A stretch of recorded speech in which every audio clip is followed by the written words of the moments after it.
దీపావళికైతే అందరూ క్రాకర్స్ కాల్చుతూ ఉంటారు. అలా క్రాకర్స్ కాల్చగానే ఆ పొగ చూసి ఒక్కసారిగా అప్పుకైతే ఆ స్మోక్ పడక అలా ఇదవుతూ ఉంటుంది. ఇక అపర్ణ వీళ్ళందరూ అయితే చాలా హ్యాపీగా ఉంటారు. ఇక ఆ స్మోక్‌కి అప్పు అయితే చాలా ఇరిటేట్ అవుతూ ఉంటుంది. చాలా అనీజీగా ఫీల్ అవుతూ ఉంటుంది.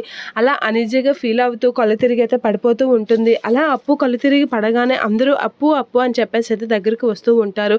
ఇక డాక్టర్‌ని తీసుకొచ్చి చెక్ చేపించగానే డాక్టర్ అయితే అసలు ఏమైంది డాక్టర్ అని చెప్పేసి అయితే అంటూ ఉంటారు. అలా డాక్టర్ ఏమైంది అని అడిగేసరికి ఇక మీరు తెచ్చిన క్రాకర్స్లో ఎన్ని టాక్సిన్స్ ఉన్నాయో తెలుసా, తను అవి అమ్మాయికి ఎంత ఎఫెక్ట్ చూపిస్తుందో తెలుసా అని చెప్పేసి అయితే అనేసరికి ఒక్కసారిగా అందరూ షాక్ అవుతూ ఉంటారు.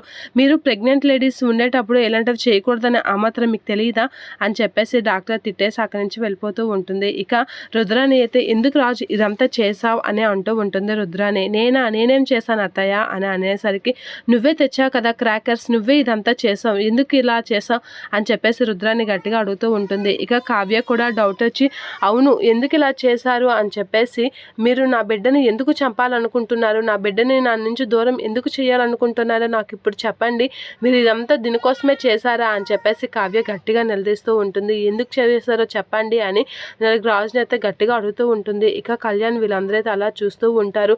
నా బిడ్డని ఎందుకు చంపాలనుకుంటున్నారు అని కావ్య గట్టిగా అనేసరికి, నీ బిడ్డను తీయకపోతే నువ్వు చస్తావు కాబట్టి అని చెప్పేసి రాజు గట్టిగా అంటూ ఉంటాడు. అలా కావ్య ఆడిన మాటలకి రాజు అయితే నిజం చెప్పేస్తూ ఉంటాడు. అలా చెప్పగానే కావ్య ఒక్కసారిగా షాక్ అవుతూ ఉంటుంది. రాజు అయితే అలా చూస్తూ ఉండిపోతూ ఉంటాడు. అమ్మో నిజం చెప్పేసానే ఇప్పుడు ఏంటి అనేది అనుకుంటూ ఉంటాడు. ఇక కావ్య ఆ మాట వినగానే ఒక్కసారిగా షాక్ అయి అలా చూస్తూ ఉండిపోతూ ఉంటుంది రాజుని. రాజు కూడా కావ్యని అలా చూస్తూ ఉండిపోతాడు.